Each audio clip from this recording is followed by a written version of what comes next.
Fora da política não há salvação. Um canal e podcast para discutir política. Produzido por mim, o cientista político Cláudio Couto.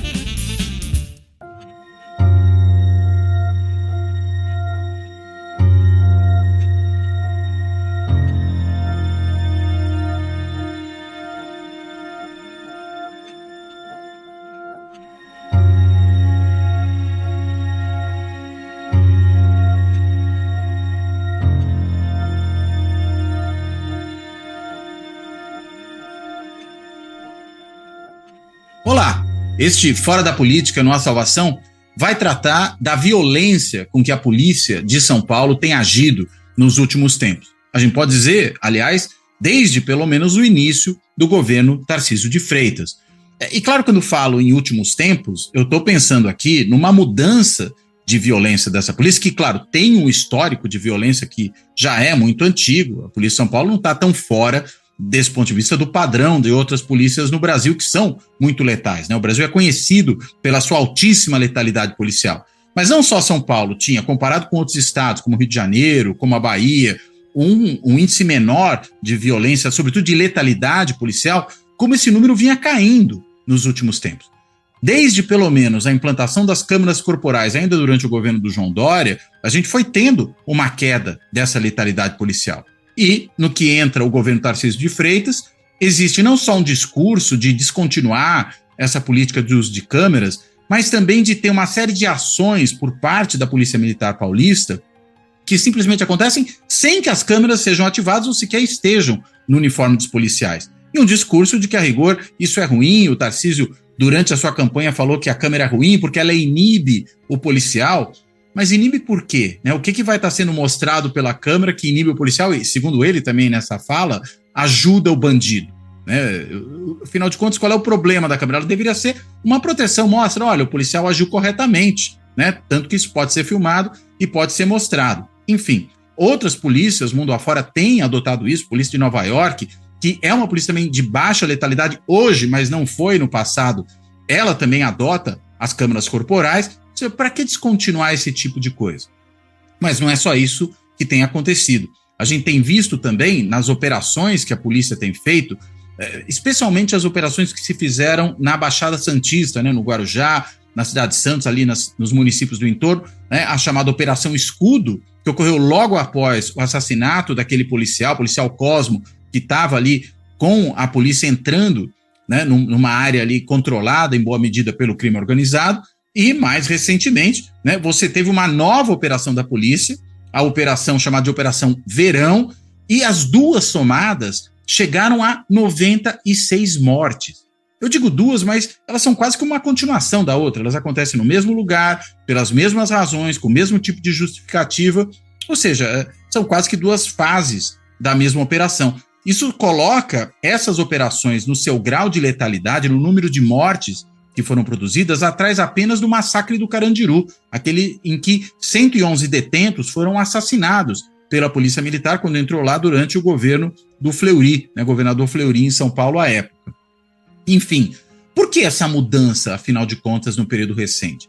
O secretário de Segurança Pública, um ex-PM da Rota, um PM agora na reserva da Rota, o capitão Derrite, é até curioso, porque você tem um capitão que é um sujeito de uma patente mais baixa, comandando coronéis. E, aliás, não só comandando, está trocando os coronéis, fazendo aí uma dança de cadeiras. Trocou mais de 30 coronéis, num total ali de pouco mais de 60, ou seja, refazendo completamente a cúpula da Polícia Militar em São Paulo, espalhando também assessores da PM por vários órgãos públicos, como se fossem ali uma espécie de serventuários de outras áreas ali, fazendo adidos da PM em outros órgãos públicos, talvez para criar uma série de laços políticos e, ao mesmo tempo, tendo esse discurso de letalidade.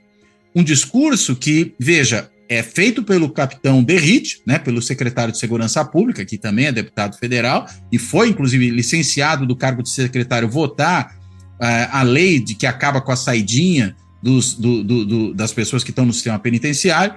Mas o discurso não é feito só por ele, é feito também pelo governador Tarcísio de Freitas. que há poucos dias atrás, né, diante ali de uma ação que foi levada por algumas organizações da sociedade civil brasileira, Comissão Arnos, por exemplo, até órgãos internacionais, para apontar, para denunciar esse grau de violência com que a polícia paulista vem agindo nos últimos tempos, ele diz o seguinte: eu não tô nem aí. Então, sinceramente, nós temos muita tranquilidade com relação ao que está sendo feito. E aí o pessoal pode ir na ONU, na Liga da Justiça, no raio que o parta, que eu não tô nem aí. E o capitão Derrite, secretário de Segurança, também, quando foi questionado sobre o número de mortos aí da última operação, nessa segunda parte, aí os 56 mortos, inclusive uma mulher que era mãe de 6 filhos, uma estudante de enfermagem, que foi assassinada também com um tiro da polícia, né? E a gente fala, bem, será que ela também era uma suspeita? Será que também ela estava num embate com os policiais? Enfim, quando foi questionado diante desses acontecimentos e foi dado a ele o número de mortos, ele com escárnio, né, com um certo desprezo pela situação, falou: eu nem sabia quantos tinham morrido. Eu nem sabia que eram 56, né? Eu não faço essa... Infelizmente são 56. Para mim o ideal é que não fosse nenhuma. Mas no mundo real que a gente vive, infelizmente, a negligência no combate ao crime organizado no Brasil e no estado de São Paulo chegou num ponto que qualquer viatura policial... E isso mostra também o quanto, na realidade, governador e secretário não só estão afinados, mas têm uma postura em relação a esse grau, essa máquina mortífera em que se transformou a Polícia de São Paulo, tem um descaso imenso por isso tudo. Mas, afinal de contas, o que esses caras pretendem com tudo isso? Enfim, para tentar discutir esses temas, entender como chegamos até aqui, inclusive, nós temos hoje uma convidada especialíssima para tratar desse assunto, já esteve anteriormente aqui no Fora da Política Nossa Salvação, que é a socióloga Samira Bueno, que ela é também diretora executiva do Fórum Brasileiro de Segurança Pública, uma organização não governamental que se dedica, reunindo especialistas, inclusive gente que atua nas polícias, nas forças de segurança, para entender como funciona a segurança pública, quais são as medidas. É responsável pela edição anual do Anuário de Segurança Pública, que traz uma série de indicadores importantes sobre isso. E a Samira, além de ser diretora executiva do Fórum, de ser socióloga, como já coloquei, ela é também doutora em Administração Pública e Governo pela Fundação Getúlio Vargas de São Paulo. Enfim, sem maiores delongas, eu quero aqui agradecer a Samira por ter topado fazer essa conversa no meio de uma viagem, ela está super atarefada, e quero, claro, dar as boas-vindas a ela e fazer uma pergunta, enfim, direta sobre o estado de coisas em que nós nos encontramos. Samira, como é que nós chegamos a esse ponto? Por favor. Oi, Cláudio. Muito obrigada pelo convite. Um oi para todos os ouvintes do Fora da Política Não Há Salvação. Sempre um prazer estar aqui. Acompanho o podcast. Bom, como chegamos até aqui é algo que eu acho que choca até quem acompanha política de segurança pública de perto. Especialmente porque a gente tem uma guinada radical na forma como a Polícia Militar vem atuando a partir da gestão do Tarcísio, do governador Tarcísio. Né? Assim, se a gente for olhar um histórico um pouco mais amplo, você conta, né, essa Operação Escudo, que o governo também tenta chamar de Operação Verão, porque acho que a Operação Escudo pegou mal com a matança do ano passado, então eles tentaram dar uma nova marca para o que estava acontecendo na Baixada Santista, então começaram a chamar de Operação Verão, né? Foram operações que desencadeadas a partir do assassinato de policiais, que, né, cujas ações policiais produziram muitas mortes. Você dizia, né, comparava que essa é a segunda operação mais letal depois do Carandiru, que foi em 92. Então, a gente está falando, né, de uma diferença temporal muito grande.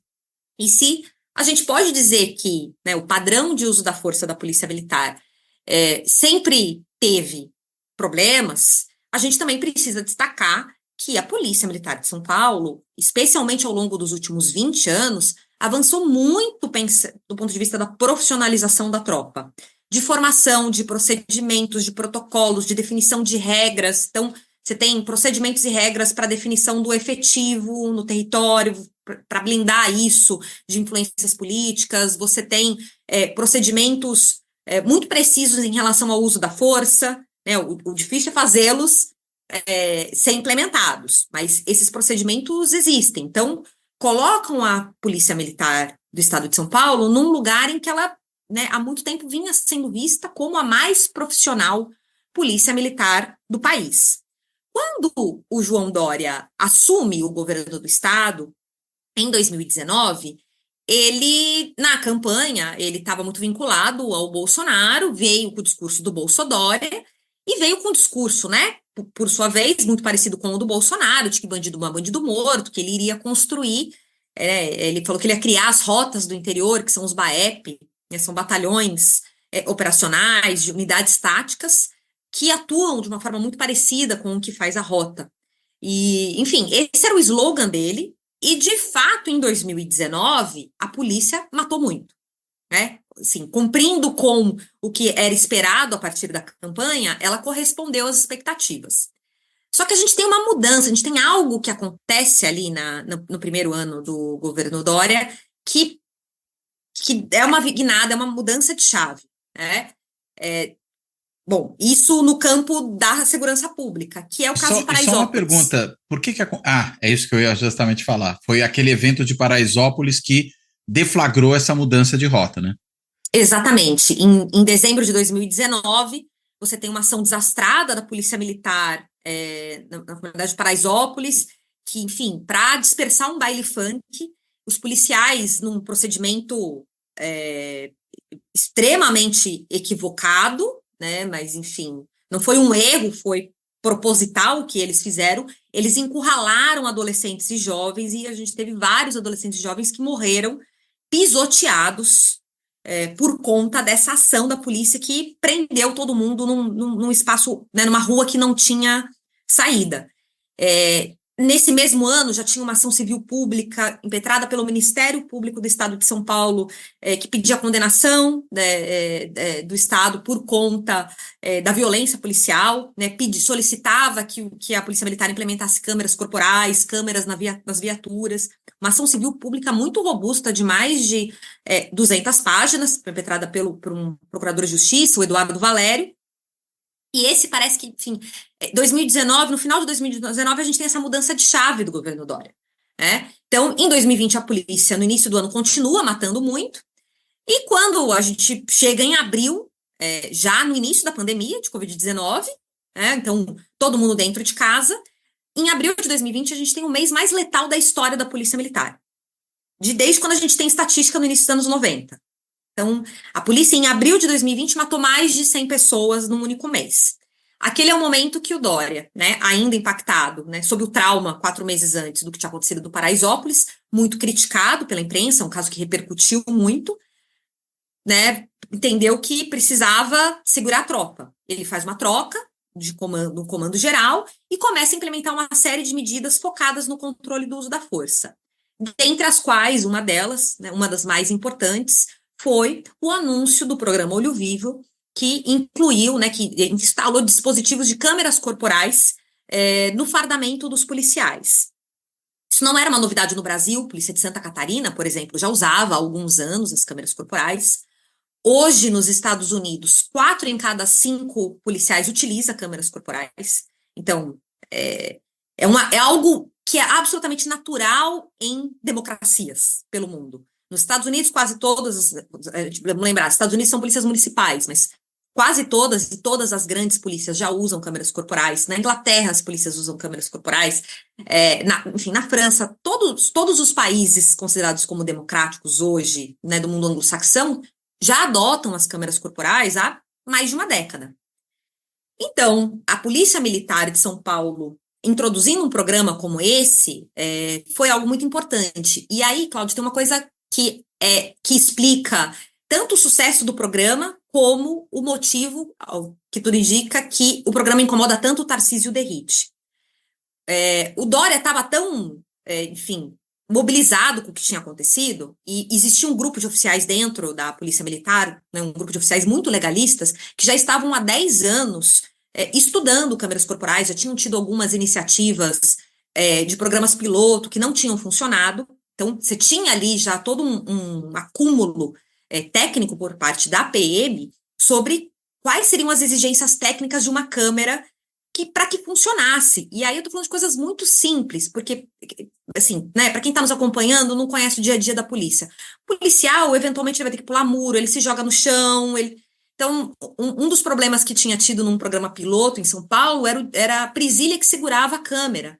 Então, quando ele se jogava no chão, quando ele pulava, A presilha soltava e a câmera caía. Ele perdia a câmera no meio do caminho. Então, né, muitos estudos técnicos para chegar num modelo que funcionasse para o caso de São Paulo. E aí, o que o Dória faz? Ele banca politicamente o programa, mas com uma condição. As câmeras vão gravar ininterruptamente. E São Paulo é a primeira experiência no mundo de câmeras corporais com gravação ininterrupta. Então, eu falei que todo mundo, né, hoje o mundo desenvolvido utiliza câmeras corporais, mas os policiais, eles têm que acionar a câmera no momento do atendimento da ocorrência. Então, o policial, ele liga a câmera quando ele for atender uma ocorrência. Qual que é a premissa da gravação ininterrupta? O policial que desvia, que é o que você mais quer supervisionar, ele não vai ligar a câmera quando ele está cometendo uma ilegalidade. Então, a gente vai ter gravação ininterrupta. E isso foi muito revolucionário. Então, em 2021 e 2022, a gente tem 2 resultados muito expressivos.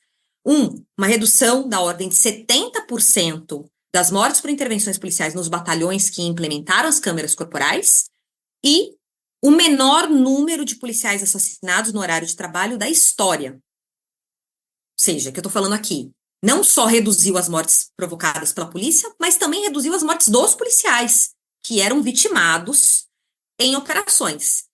Essa é a herança que Dória e Rodrigo Garcia deixam para o Tarcísio.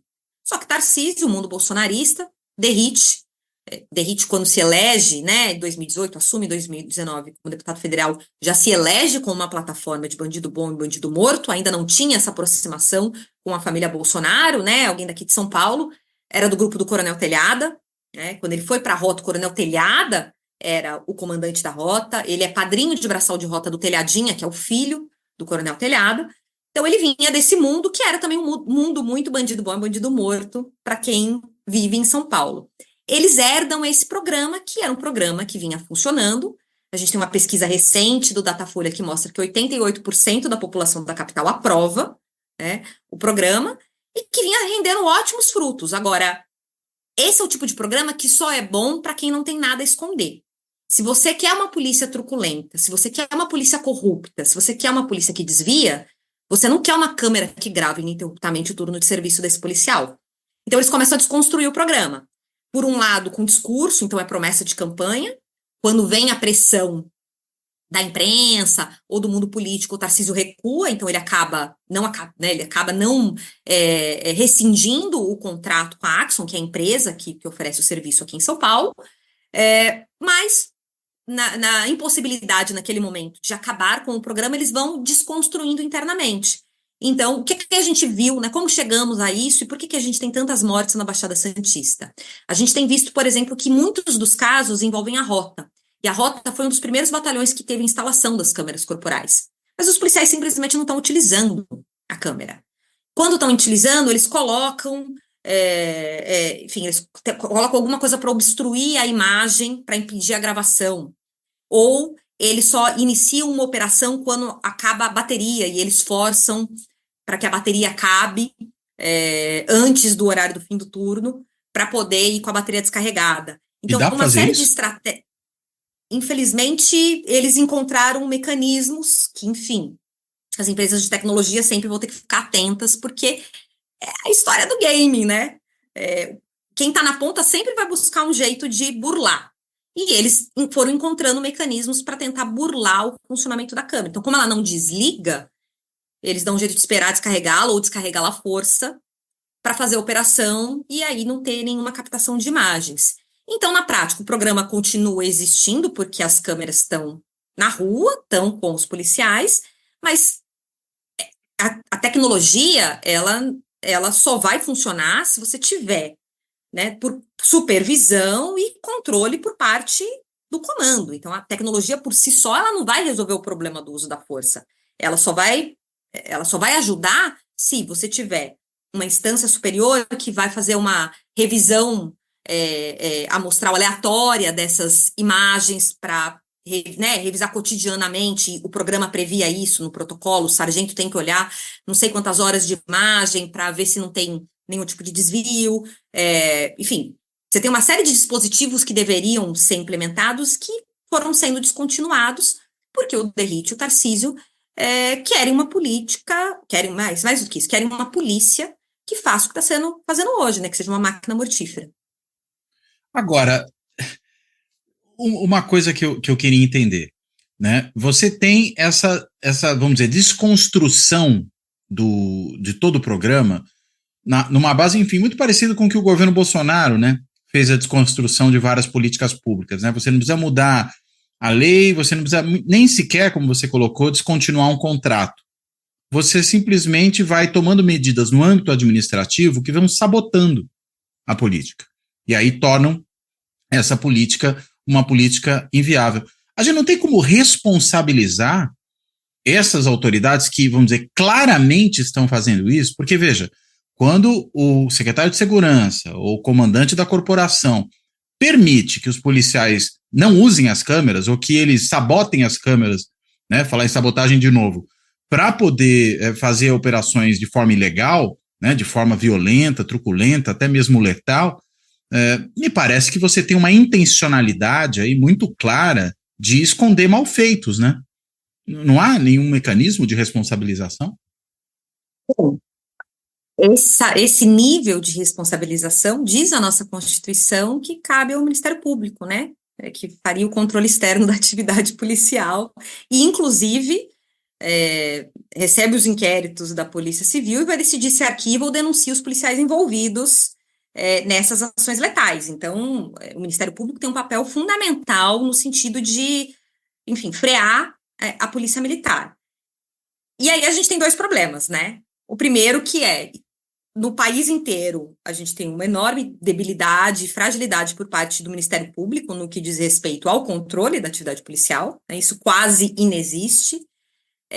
Justiça seja feita, o Ministério Público de São Paulo, na gestão do Mário Sarrubo, que se licenciou no mês passado, se aposentou, termina a gestão dele como Procurador-Geral de Justiça, foi para o governo federal como Secretário Nacional de Segurança Pública. Ele criou o GAESP, que é uma promotoria especial de segurança pública, que focada no controle da atividade policial e que, de fato, tem instaurado um procedimento para investigar cada uma das mortes, o que não é comum. Então, até houve esse esforço, criar força-tarefa, designar promotores exclusivos para investigar os casos. Mas o tempo da justiça não é o tempo da política, né? Então, quando o Ministério Público concluir um caso, você já teve quantas mortes? Mas pior do que isso, a gente está, né, em abril, às vésperas da eleição para o futuro Procurador-Geral de Justiça. Quando ela acontece, mais ou menos? No meio do mês. Meio do mês. Daqui 10 dias. Nossa. Tem a eleição para a PGJ. Então, o governador vai escolher uma lista tríplice, e a gente tem 5 candidatos concorrendo hoje, 2 candidatos mais alinhados ao que era a gestão Sarrubo, 2 muito alinhados ao bolsonarismo, e uma que é independente, né, uma promotora que está concorrendo, mas que não se vinculou a nenhum desses grupos, criticava a gestão do Sarrubo e critica o Bolsonaro. É uma lista então, quíntupla, é isso? A gente tem 5 candidatos. Ah, sim, mas vai sair uma lista tríplice. Exato. Desses 5, 3 vão para uma lista tríplice para o governador, e o governador vai escolher quem que é o futuro PGJ.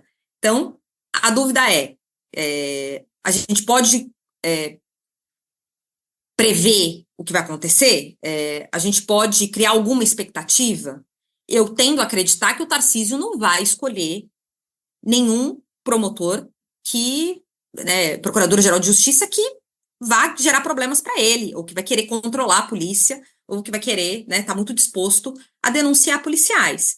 Então, infelizmente, o que a gente tem pela frente é muito provavelmente uma fragilização ainda maior do que significa o MP no controle externo, porque se a gente ainda tinha algum movimento com o GAESP, com a eleição para Procuradora-Geral de Justiça, talvez a gente não tenha nenhum tipo de medida focada no controle da atividade policial.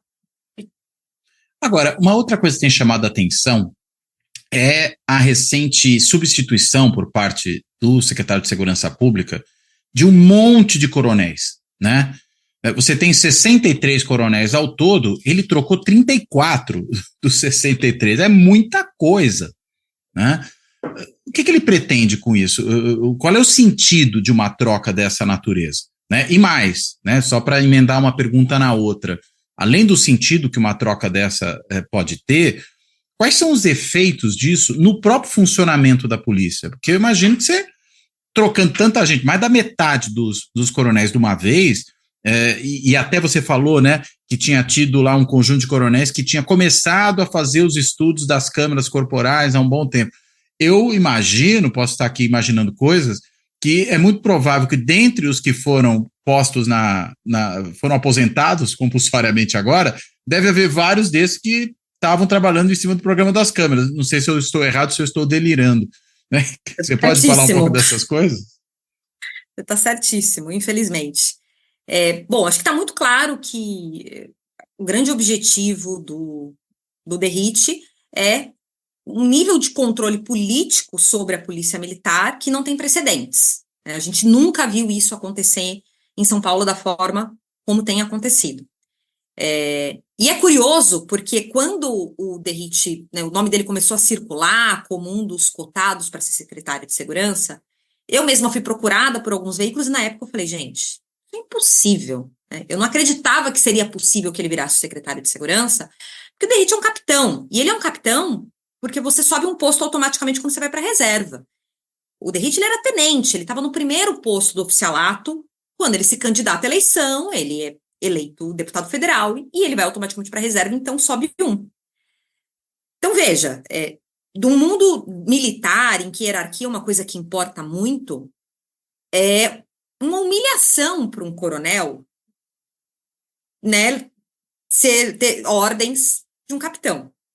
Então, isso parecia muito impossível. São Paulo vinha de um histórico de 30 anos de secretários de segurança pública vinculados ao Ministério Público, né, promotores e procuradores de justiça, e na gestão do Dória foi um general. Então, a gente sempre teve essas figuras, né, nas últimas 4 décadas, à frente da Secretaria de Segurança Pública de São Paulo. Vamos lembrar, Michel Temer foi secretário de Segurança Pública após Carandiru. Eram essas as figuras, né, quando estoura o Carandiru, quem vai segurar Alexandre de Moraes, tropa, né? Michel Temer, Alexandre de Moraes foi secretário de Segurança Pública. Quer dizer, mas aí a gente está falando de gente de fora, né, da corporação. E aí, vamos dizer, essa questão da hierarquia não se coloca, né? Mas gente, enfim, com importância do ponto de vista político, ou até mesmo na sua inserção no sistema de justiça, né, promotores e tais, né? Exato. Então, assim, para o mundo militar, você imaginar que um jovem tenente, um jovem capitão vai ser o secretário de segurança, né? Enfim, o jovem tenente nunca comandou um batalhão, e ele vai pensar a política estadual de segurança pública. Isso é muito humilhante para uma figura, para um coronel, para um tenente-coronel, para o alto oficialato, em que a hierarquia é algo que importa tanto. Bom, o fato é que ele não só, né, foi indicado, como ele tem sido muito hábil politicamente, e ele claramente tem carta branca do governador, porque uma mudança como essa, de você mexer de uma vez metade do coronelato, é algo que ele só faria, né, estando inclusive com alta aprovação por parte do governador. E ele alija do processo decisório todos os coronéis que ofereciam algum tipo de resistência a ele. Então, um dos demitidos pelo Diário Oficial foi o subcomandante, o coronel Freixo, que era uma das figuras do comando da Polícia Militar que ofereciam resistência ao que estava acontecendo na Baixada Santista. Então, todos aqueles que vinham criticando o seu estilo de gestão foram sendo rebaixados. Muitos já tinham, né, vários coronéis dessa turma mais legalista que apoiava as câmeras acabaram se aposentando e às vezes até antecipando a aposentadoria, se aposentaram ainda no ano passado, e ele coloca em cargos-chave figuras que não só são da confiança dele, mas que são de um mesmo grupo. Então hoje a gente tem o comandante-geral, o subcomandante-geral, o comandante da capital, da região metropolitana, da inteligência e o operacional, egressos da rota e do choque.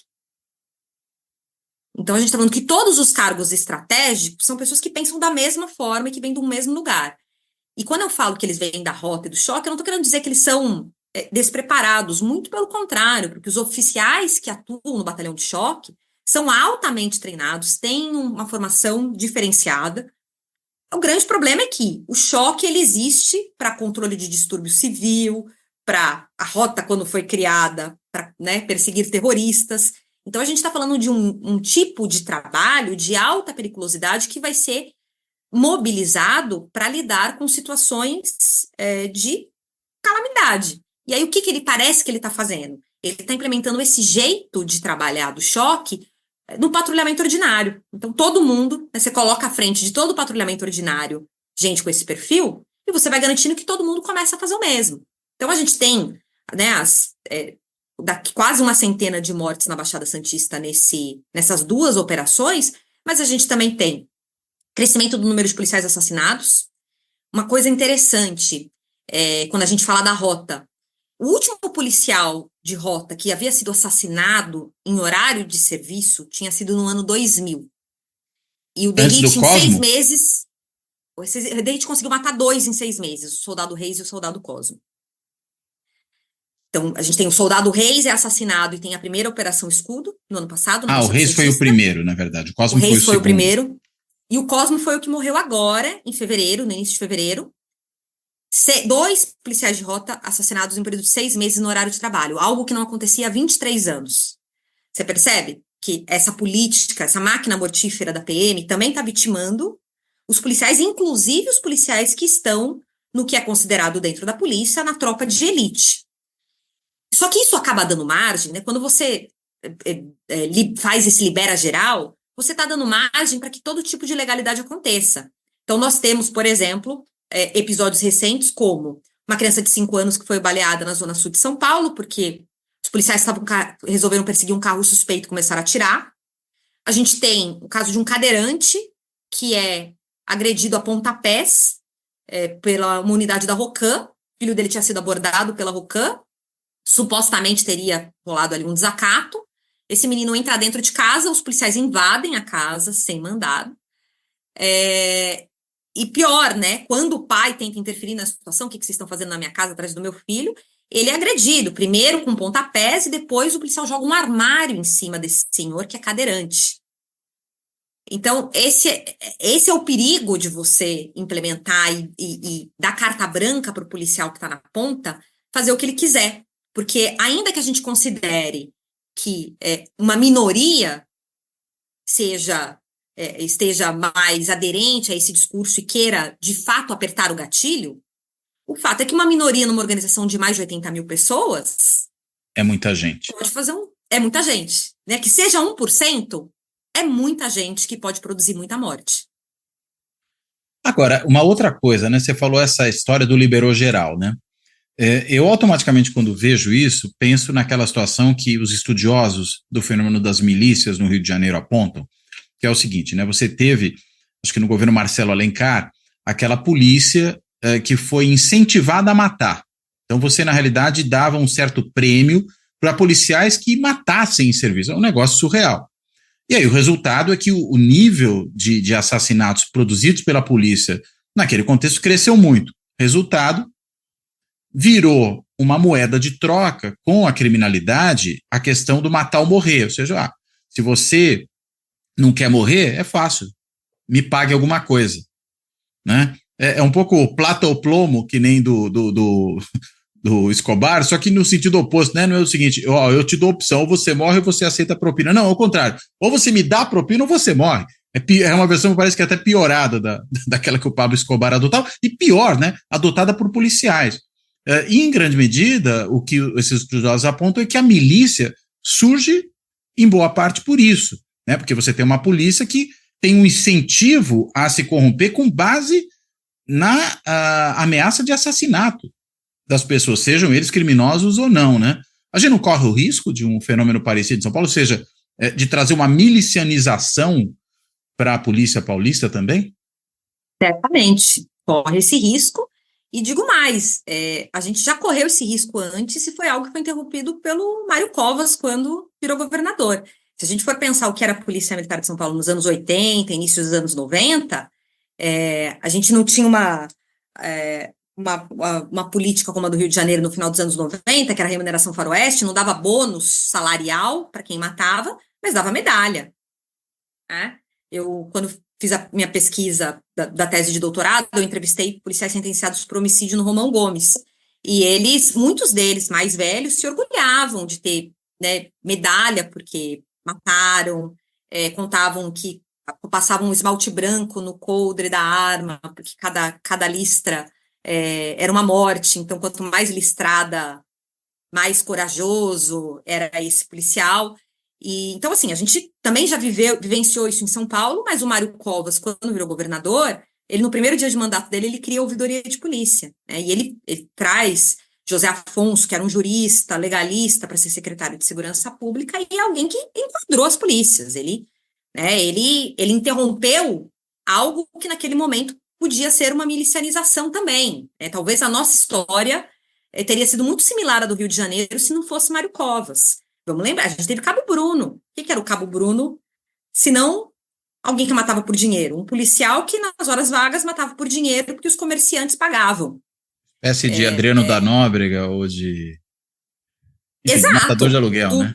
Matador de aluguel dos anos 80, né? Cabo Bruno foi isso. Então, mas Mário Covas interrompeu esse processo e deu início a todas essas medidas de profissionalização que eu falei no início. O que está acontecendo hoje dá, sim, margem para uma milicianização da polícia, e com um agravante, né? Nos anos 80 e nos anos 90, quando a gente tinha esse tipo de comportamento dentro da polícia militar, a gente tinha gangues em São Paulo. A gente não tinha um crime organizado como a gente tem hoje. Hoje a gente tem PCC. Então, quando a gente fala em corrupção policial, hoje, a gente está falando de milhões. A gente não está falando de milhares de reais. A gente está falando de um montante com muitos zeros, com muitos dígitos. E, inclusive, a Câmara também atrapalha isso. Porque o policial que pega o arrego na biqueira, que é corrupto, como é que ele vai fazer isso com a câmera filmando o turno de serviço? Um dos maiores potenciais da Câmara Corporal é justamente evitar corrupção. Então, que é outra, né, assim, violência policial, corrupção e a falta de controle sobre a polícia são essa combinação perfeita para você ter milícias atuando. Então, que ele não só dá margem para isso, como eu arrisco dizer que se esse fenômeno, se isso não for interrompido muito em breve, logo, logo a gente vai ver isso, inclusive, na Baixada Santista, porque ali eu diria que é a soma de todos os problemas do estado de São Paulo. A proximidade com o porto, a influência que tem o PCC naquela região, justamente por conta do porto, né? Para quem não sabe, Porto de Santos é o maior da América Latina, a maior parte da produção de cocaína e outras drogas que sai do Brasil, sai do Porto de Santos, e toda a droga, toda a cocaína que chega hoje na Europa e na África, passa pelo Brasil. Que a gente tem basicamente 90% da cocaína é produzida em 3 países do mundo: Colômbia, Bolívia e Peru. Todos fazendo divisa com o Brasil. Então o Brasil tem um mercado da droga, desses ilícitos, que é para consumo interno, mas ele é muito estratégico para você escoar isso para outros países. É um entreposto, né? É um entreposto muito importante. E o Porto de Santos é esse lugar em que você está colocando essa droga para ser exportada. Então, o PCC tem um domínio muito forte, aquela é uma área muito disputada, que já outros grupos, organizações criminosas tentaram chegar, Comando Vermelho já tentou ter algum tipo de se instalar ali. Então, a gente tem uma violência policial muito grande. O Fórum Brasileiro de Segurança Pública, com a ouvidoria e outras 12 organizações da sociedade civil, visitaram as comunidades mais afetadas por essas operações, né? Verão e Escudo. E a gente está falando de territórios muito vulneráveis do ponto de vista socioeconômico, né, que supostamente vivem grandes lideranças do crime organizado, né, os grandes chefões do PCC, mas a gente está falando de favela de mangue, com palafita, barraco de madeira. Então, chega a ser um escárnio dizer que a gente está falando de líderes do crime organizado que faturam milhões com venda de drogas, que lavam dinheiro no mercado imobiliário, que estariam morando naqueles territórios, né? Mas o fato é que, se eu tivesse que arriscar algum lugar mais vulnerável para o desenvolvimento de milícias hoje no estado de São Paulo, é ali, que é a soma de todos os males, uma comunidade extremamente vulnerável do ponto de vista socioeconômico, que mora muito próximo do Porto de Santos, que é, né, muito estratégico para as organizações criminosas, com corrupção rolando solta e com esse incentivo à violência policial. Agora, é muito engraçado, né? Porque não é a ação nessa favela, né, no mangue, na palafita, que vai resolver o problema do tráfico internacional de drogas no Porto de Santos, né? É uma coisa completamente nonsense. E até talvez por isso, não sei, mas tentando também transferir responsabilidade, né, numa entrevista recente, o secretário de Segurança falou, o problema é que não se tem cuidado da questão do tráfico internacional de drogas, da proteção da fronteira e tudo mais, ou seja, está querendo transferir a responsabilidade para o governo federal, evidentemente, né? A gente até viu recentemente algumas medidas que foram tomadas para tentar justamente conter um pouco isso, né? Aquela GLO específica para portos e aeroportos, né? Mas, pelo jeito, enfim, até agora, pelo menos, a gente não sabe muito bem se os resultados disso foram significativos. Aparentemente, não há nada, né? A gente até teve, nestes dias, né, uma grande apreensão de cocaína, né? Um volume imenso de cocaína, né? Um valor altíssimo, né? Que teria ali de droga, mas, enfim, em termos de desbaratamento, né, dessa estrutura, aparentemente não rola nada. Não rola e não vai rolar com a apreensão de drogas, né? A apreensão de drogas sobe, mas ela também está subindo porque está aumentando a produção global de cocaína. E a gente tem vários relatórios. Você tem mais droga para apreender.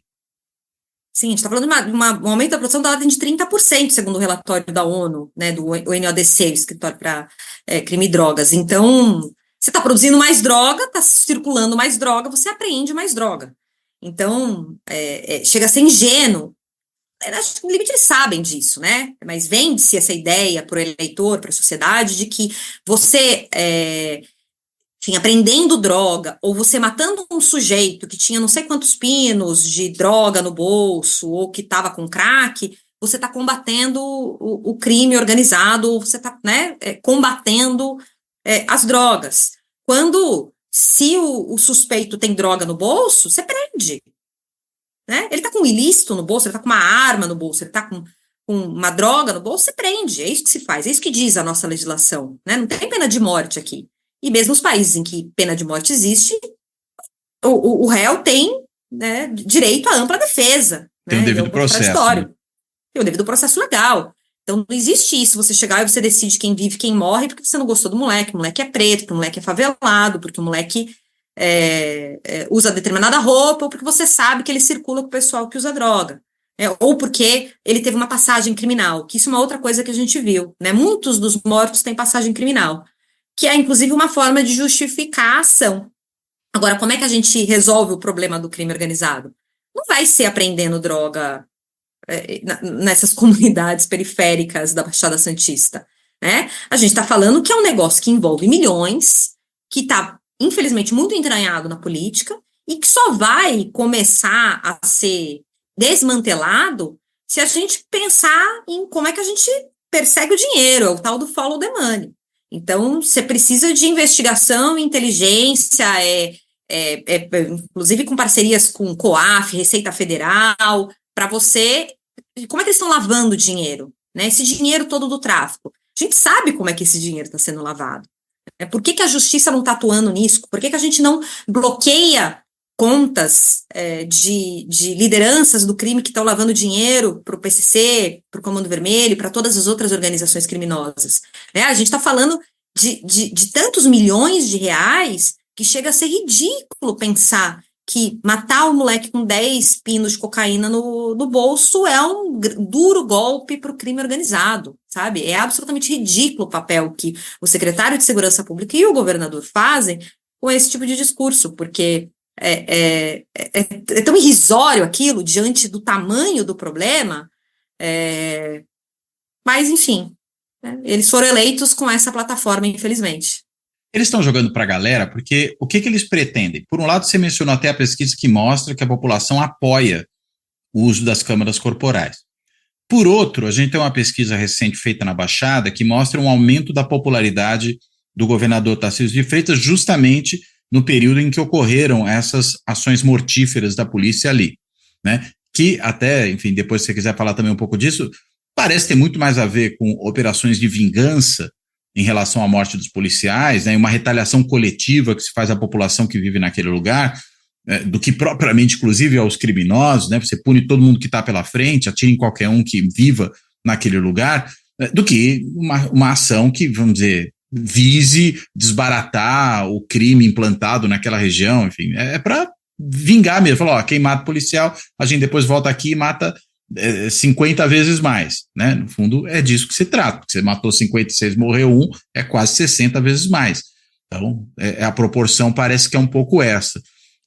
O que eles pretendem? É fazer um certo tipo de demagogia com a morte de bandidos? É isso? É tirar voto daí?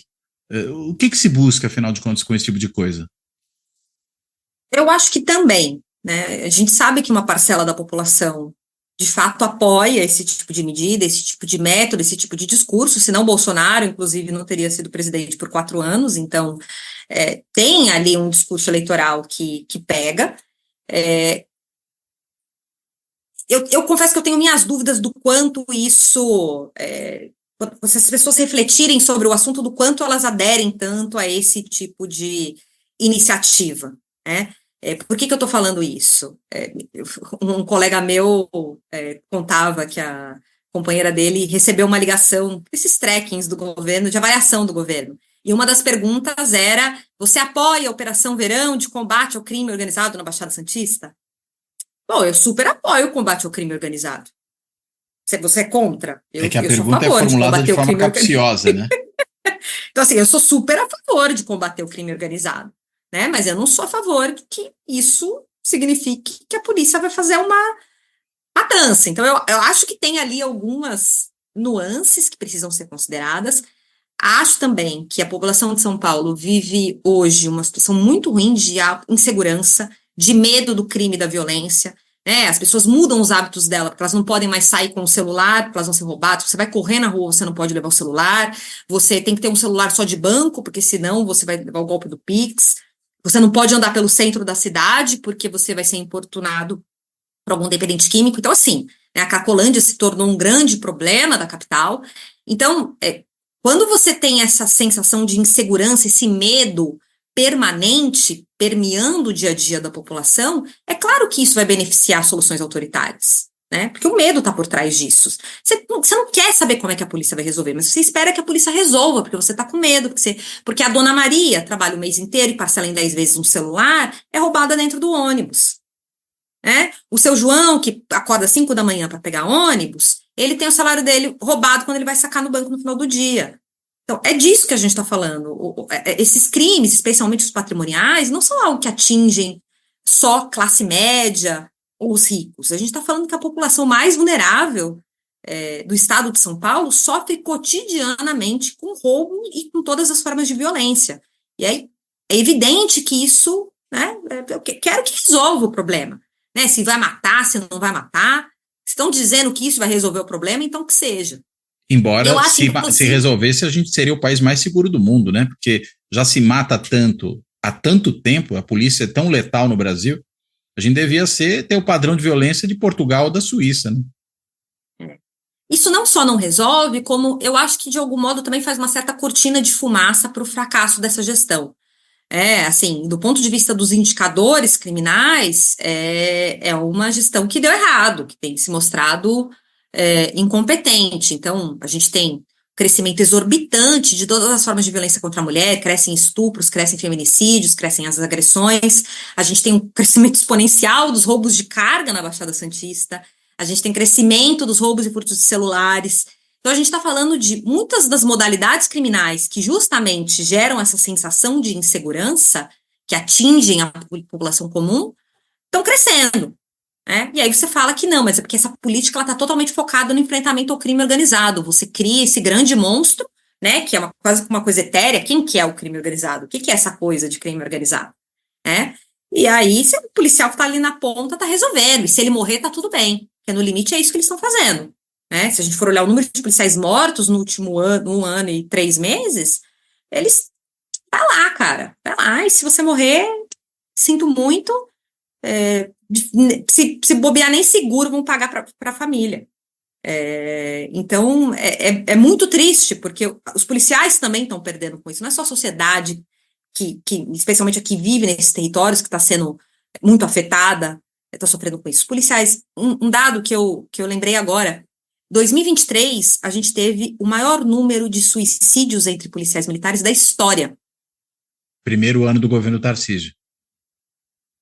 Você percebe que a gente está falando que tem algo muito errado na tropa, que é uma tropa que está adoecendo em termos psíquicos, porque a gente também não pode naturalizar e achar que o cara que sai para uma operação e mata 1, 2, 3 e está achando isso bonito, achar que esse cara tá são, que isso é absolutamente normal, que isso não tem um impacto, né? Uma pessoa se envolveu numa ocorrência dessa, inclusive a gente tem protocolos que deveria ser o afastamento dele, a gente teve uma condenação agora na Corte Internacional por conta do caso Castelinho, tem mais de 20 anos, uma operação que a polícia invadiu um ônibus que tinham ali, né, membros do PCC e fuzilou todo mundo, e na condenação determina que o Brasil garanta que policiais envolvidos em ocorrências que resultem em morte sejam imediatamente afastados do trabalho operacional. Você manda esse cara para o administrativo, porque você entende que isso tem um impacto na vida dele, né? Que não é uma punição, vai mexer... é na verdade uma forma dele, digamos, se recuperar daquela situação que tende a ser traumática, é isso? Tem de ser traumática, ele eventualmente ele vai passar a consumir mais bebida alcoólica, ele começa a ter problemas dentro de casa, a gente tem um número muito elevado de episódios de violência doméstica envolvendo policiais militares, porque, né, ele muitas vezes desconta na família esses problemas, e, né, é duro quando você está numa atividade cotidiana que você vê pobreza, miséria e violência o tempo todo, né? Então já é uma profissão que por si só expõe esse indivíduo a coisas que são muito duras. E aí se junta com isso, né, os supostos confrontos, ou essa lógica dentro da tropa de incentivar, não, a gente vai te valorizar se você apertar o gatilho. É porque é disso que a gente está falando. O que o secretário da Segurança Pública está fazendo, o que o Tarcísio está fazendo, é dizer, a gente quer mais que vocês matem. Vamos lembrar que o secretário de Segurança Pública, ele perde o cargo dele, a função dele na rota, porque vazou um áudio dele, que inclusive ele falava sobre o afastamento do Telhadinha, do filho do coronel Telhada, da rota, uma crítica ao comando dizendo que um policial que tivesse matado menos de 3 era uma vergonha para a tropa. Exato, eu ia lembrar exatamente dessa declaração. E depois ele falou isso em público, né? Falou isso em público, e aí agora, como secretário, teve que recuar, disse que não pensa mais assim. Bom, não pensa mais assim, mas quando ele estava na ativa... Pensa. Pensa assim. Então, assim, se é isso que é valorizado, então esse policial que quer ser valorizado... Agora, como isso vai ser processado por essa pessoa, né, achar que isso vai ser natural, que esse cara é um bom pai, que esse cara é um bom marido, que não dá, né? Sim, isso é incompatível com a vida humana. Então, tem consequências nefastas, tanto é que a gente tem esse recorde de suicídios, e aí sem contar todas as outras coisas, de afastamento do trabalho, de dependência química, de alcoolismo, né? Tudo que vem junto, muitas vezes antes de um suicídio. Agora, uma coisa que me chamou muito a atenção do que você falou, quando você usou a expressão oficiais legalistas na PM. Claro que quando você diz isso, duas coisas vêm à mente. A primeira, bem, se há oficiais legalistas, é porque deve haver os oficiais ilegalistas, né? Essa é a conclusão lógica da gente ter que classificar alguns assim, porque teoricamente todos seriam legalistas, né? São os homens da lei, digamos assim. E a outra é o paralelo que isso permite que a gente estabeleça com as Forças Armadas, né? Porque a gente acabou de rememorar o golpe de 64, e sempre se falava, né, quando se analisava o golpe, que você tinha os militares legalistas e os militares golpistas. Você podia só explicar um pouco melhor o que é essa condição de haver legalistas e o que é o resto, portanto, nesse caso? Bom, as polícias militares do país todo mimetizaram o exército, né? A sua estrutura hierárquica, enfim, tudo é mimetizado, é inspirado no que fez as Forças Armadas. Então, acho que esse é o nosso, né, o ponto de partida. Infelizmente, embora sejam agentes da lei que estão lá, né, como, enfim, em tese, como protetores da ordem social, aqueles que deveriam garantir, né, a proteção da população, a gente também tem policiais que acreditam que usar da violência é um instrumento legítimo de controle do crime. Né? Isso não é novidade, isso sempre aconteceu, e hoje no oficialato, inclusive, a gente tem, enfim, pelo menos esses dois grupos. A gente, acho que, enfim, você é cientista político, né? E aí acho que uma das máximas que eu já tive disciplina, eu tive aula com você, inclusive, quando eu estava na pós-graduação, uma coisa da gente olhar para as organizações e entender que elas não são homogêneas, né? Olhar para as organizações e entender que existem dissidências dentro. Mesmo em partidos políticos, você tem tendências que pensam e concebem as coisas de forma diferente. A polícia não é algo diferente, né, dessas outras organizações. Então, dentro da polícia militar, eu diria que são muitas polícias militares, né? E, infelizmente, um grupo da polícia militar, que é um grupo que muitas vezes é o que acaba eleito, muitos desse grupo são os que vão depois para a bancada da bala, é o grupo que acredita na violência como uma forma de fazer segurança pública, que é esse que, né, não são do tiro, porrada e bomba. Os legalistas acreditam que uma polícia profissional é uma polícia que garante direitos, que prende, que vai garantir que os infratores serão punidos pela justiça, e se não forem punidos pela justiça, eles vão prender novamente, né, porque a gente sabe também dos problemas e das idiosincrasias do nosso sistema de justiça criminal, mas ele entende qual que é o papel dele como um agente da lei. Infelizmente, isso... eu acho que nem dá para a gente dizer que os oficiais que não são legalistas são maioria, mas eles são um grupo muito barulhento, e eu diria que é o grupo que hoje está no poder. O próprio Derrite é um oficial. Esse exército de coronéis que ele montou na segurança pública, é disso que se trata? É disso que se trata. E esse é o risco a que a gente está submetido. E aí, eu acho que um alerta, uma informação, porque vendo a cobertura de imprensa e o comportamento do mundo político, especialmente de Brasília, diante do que está acontecendo em São Paulo, me parece que... Aliás, eu falei de coronéis, é um exército de capitães, né? Dentro da Secretaria de Segurança Pública, sim, são os capitães, os assessores, né? Tem lá metade de um batalhão assessorando o secretário de Segurança Pública. Mas eu tenho a impressão que Brasília não entendeu o tamanho do problema que está sendo gestado em São Paulo. Porque, especialmente para quem está no parlamento, a lógica na próxima eleição a gente vai levar. Né? Então, a gente vai tentar bater o Tarcísio daqui 3 anos nas urnas. A grande questão o nível de instrumentalização política que Derrite e Tarcísio estão promovendo dentro da Polícia Militar. Primeiro que isso não tem precedentes, isso nunca aconteceu na história da PM de São Paulo. E não é algo que você muda mudando o chefe do executivo. Nem Maluf fez algo assim. Nem Maluf. E eu vou te falar, se esse projeto passar na LESP, né, existe um projeto de lei, a Folha deu recentemente uma matéria dizendo que é um projeto de lei para antecipar, ele muda as regras de aposentadoria dos coronéis para garantir que ele consiga aposentar metade desses coronéis num período de 2 anos, que são os coronéis mais velhos, que são os que oferecem mais resistência aos métodos dele. Se ele de fato conseguir isso, ninguém mais controla a Polícia Militar do Estado de São Paulo. Então, assim, o mundo político não entendeu a gravidade do que está acontecendo. E mais do que isso, o projeto da saidinha é um projeto do deputado federal Derrite. Ele se licencia para ir votar e relatar o projeto na Câmara dos Deputados, porque o projeto é dele. Então, em meio a toda essa matança da Baixada Santista, você tem o PT, o PSOL, o PCdoB votando a favor do projeto da saidinha, que é um projeto dele. Você percebe assim, ele está no auge da carreira. Ele está... Isso quase que passa despercebido, né? Um silêncio sepulcral vindo da esplanada, porque afinal, considerando o que acontece na Bahia, também não dá para falar mal de São Paulo, né? Sim. Então, depois do que o Rui Costa fez, vão criticar o Tarcísio, finge que não está acontecendo. Então, eu tenho a impressão que Brasília não entendeu o risco do que está acontecendo em São Paulo e o quanto isso torna essa organização detentora da força, que usa da força em nosso nome, um leviatã, algo completamente incontrolável.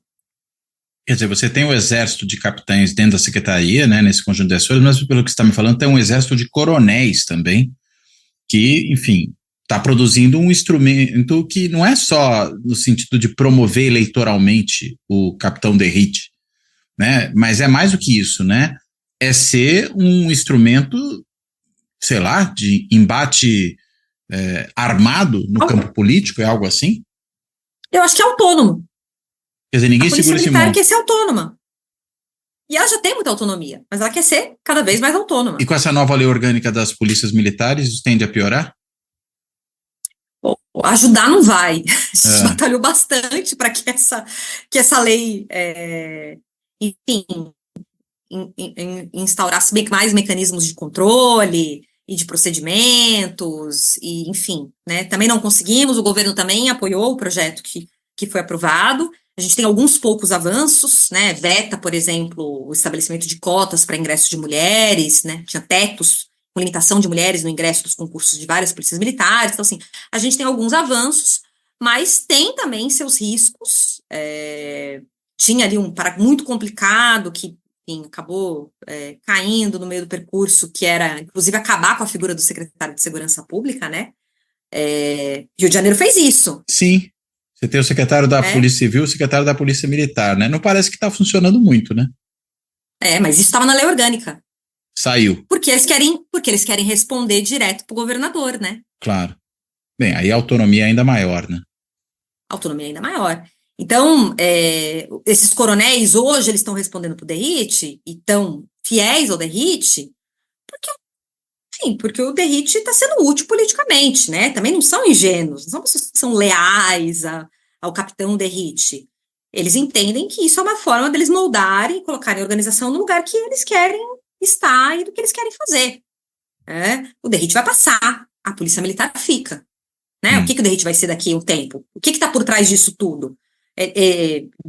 Já ouvi dizer que ele sairia para o Senado, porque na próxima eleição são 2 vagas e a direita queria fazer 2 senadores. E também já escutei que o projeto é Tarcísio presidente e DERIT governador. Seja como for, a gente está falando de o DERIT tem hoje 39 anos. A gente está falando de um jovem muito promissor na política, né? Que fala bem, que se comunica bem, que já tem uma base eleitoral e que está ascendendo na política, inclusive com o apoio do que seria, ou deveria ser, a oposição. É uma arapuca. Deixa eu só te perguntar uma coisa que eu acabei deixando escapar e que é importante. Quando você falou desses policiais que têm se suicidado, né, do mal que faz a eles se envolverem nessas ações muito violentas do ponto de vista psíquico, né, enfim, e mesmo do aumento da morte de policiais com esse tipo de estratégia adotada para a polícia militar, que é de sair matando adoidado, a minha dúvida é, a própria tropa não se dá conta disso? Você não tem uma certa reação da tropa a esse tipo de condição? Ou seja, estão me mandando para a morte ou para a loucura? Alguma coisa desse gênero? Até tem parte da tropa que pensa assim, mas na hierarquia militar não existe espaço para discussão, para debate de melhorias de condições de trabalho. O oficialato manda e os praças obedecem. É assim que funciona. Né? Isso é o militarismo. Que nos leva ao enorme, inclusive ao grande debate que faz sentido nós termos polícias militares? Esse é um modelo de polícia que a gente precisa para uma democracia, para os problemas que a gente enfrenta hoje? A verdade é que os policiais brasileiros, por exemplo, não podem se sindicalizar. Eles não podem, porque sindicato vai necessariamente questionar a estrutura de trabalho e organização que você está vinculado. Você até tem associações que ali tentam se articular, que são, né, enfim, hipercorporativistas, mas você não tem espaço dentro da tropa para falar sobre isso, né? Então é sempre um discurso que vem de fora, porque se um policial militar der uma entrevista hoje, falar no seu podcast hoje sobre isso, um praça, amanhã ele está no Romão Gomes, preso administrativamente. É crime militar. Não tem como resistir, né? Não, assim, não é uma coisa de que, mas todo mundo tá achando o máximo. Não é todo mundo que acha o máximo. Tem muita gente que tá incomodada com isso. O que você faz?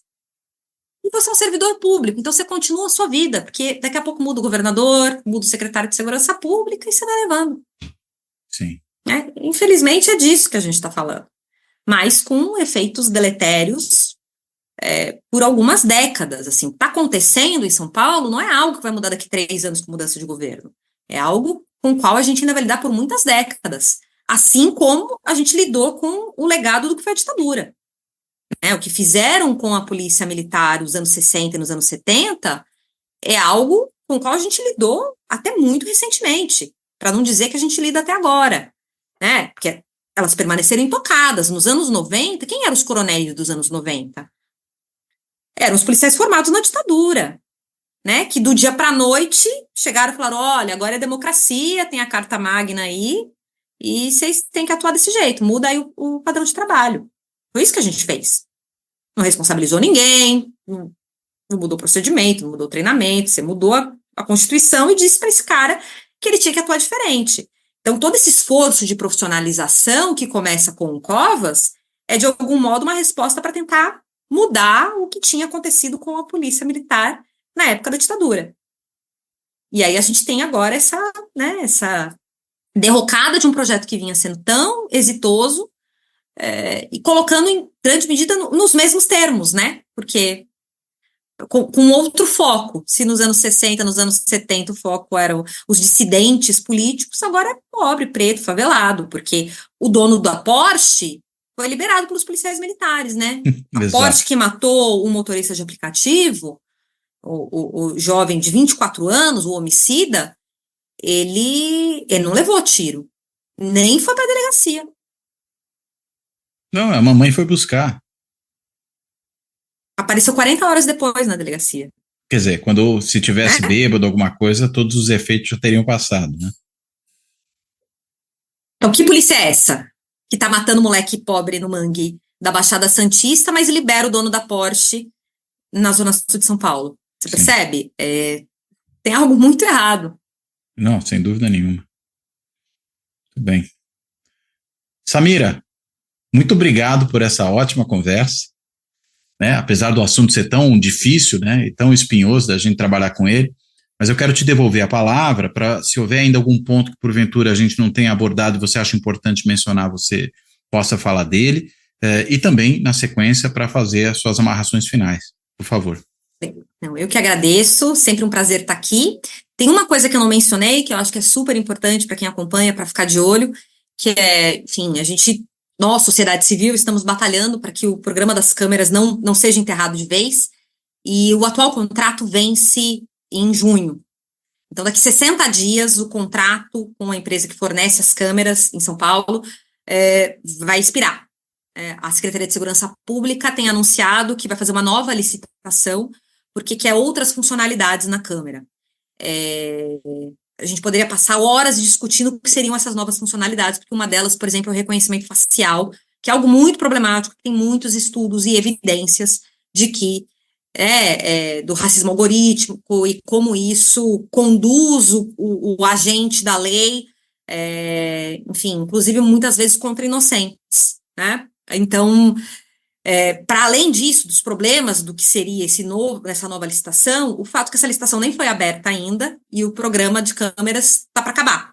Então, essa batalha aí para todo mundo ficar atento e pressionar, porque se 88% da população apoia as câmeras corporais, a gente precisa pressionar o governador para que, pelo menos, haja uma renovação com a atual empresa e, no eventual outra licitação, que não seja interrompido o programa.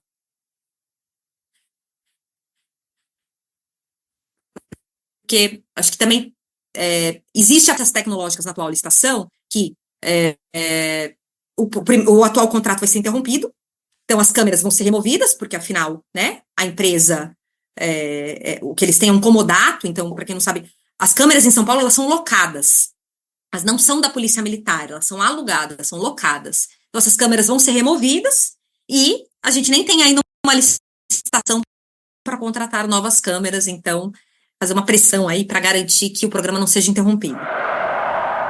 Muito bom. Samira, então, de novo, brigadíssimo pela conversa. Acho que foi importante mesmo você chamar a atenção para a coisa das câmeras, porque produzir efeito, bom para os policiais, bom para a sociedade, e a gente tem um governo negacionista, pelo jeito, né? Também no nível estadual, que quer negar a efetividade de uma ferramenta que funcionou e agora talvez esteja querendo fazer uma ferramenta ultra sofisticada que a gente não sabe se vão encontrar fornecedores para ela, né? Porque enfim, você até me falou um pouco mais cedo, a gente seria o único país do mundo, né, com câmeras tão tecnológicas assim. Se ninguém conseguiu adotar isso até agora, o que será, né? Talvez alguma Tem razão algum problema, né? A gente já tem alguns países que têm reconhecimento facial na câmera corporal, mas existe uma enorme discussão de que isso não tem efetividade, que não funciona automático, porque é diferente de uma câmera fixa, né? A câmera no peito do policial, ela tá balançando o tempo todo, ele tá andando, ele tá se movendo. Você tem problemas de captação, você tem problemas de sinal de transmissão disso, e eles ainda querem que ela faça leitura de reconhecimento de objetos, de placa de veículos. Então, assim, é algo tão sofisticado... Sim. Que se nenhuma polícia do mundo implementou, e se São Paulo tem hoje um produto que é o mesmo produto usado pela polícia de Nova York, pela polícia de Los Angeles, e diz que não serve, eu acho que a gente tem que desconfiar dessa nova licitação, né? Sem dúvida nenhuma, sem dúvida nenhuma. Bem, enfim, obrigado mesmo pela conversa. Vou encerrando por aqui, enfim, além de agradecer a Samira e me despedindo dela, eu quero também, como faço sempre aqui no fechamento, agradecer a todas e a todos que têm acompanhado Fora da Política Nossa Salvação, seja no canal do YouTube, seja no podcast, né, que está disponível aí em mais de 20 plataformas. Inclusive, está tendo uma mudança aí no esquema do Google de podcast. Quem acompanha pelo Google Podcast precisa ver como é que esse negócio vai ficar, porque está migrando para o YouTube. E quem acompanha no YouTube tem que prestar atenção. Outro dia uma pessoa se queixou, poxa, mas hoje está sem imagens, é que ela entrou no podcast e não entrou no vídeo. Então, fica atento aí se não está entrando no podcast do YouTube em vez de entrar no vídeo. Isso é importante também prestar atenção. Enfim, e quero também agradecer a todas e a todos que têm contribuído aqui com o projeto do Fora da Política Nossa Salvação por algum instrumento que está disponível para isso. Pode ser o mais simples, que é o botãozinho do Valeu Demais, aquele botão que tem um coraçãozinho embaixo do vídeo que permite, por intermédio do Google Pay, que se faça uma doação pontual ao projeto do canal.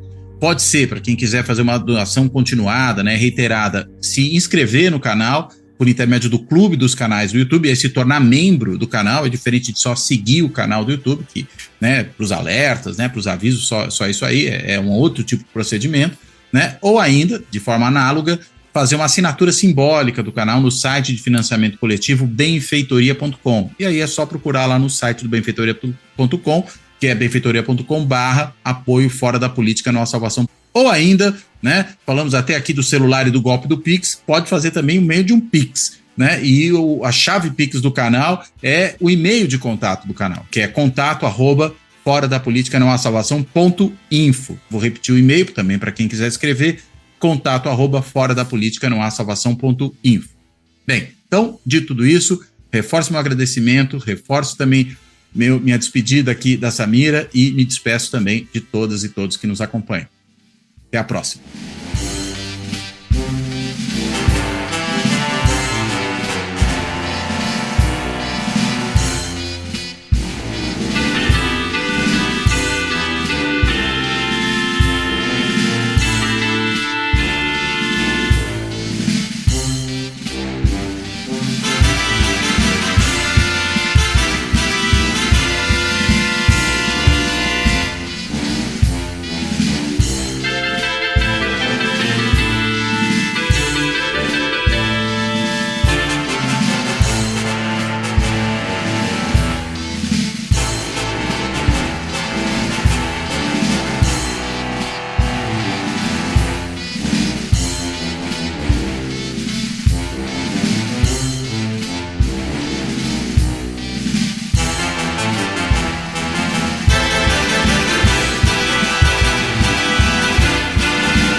Fora da política não há salvação.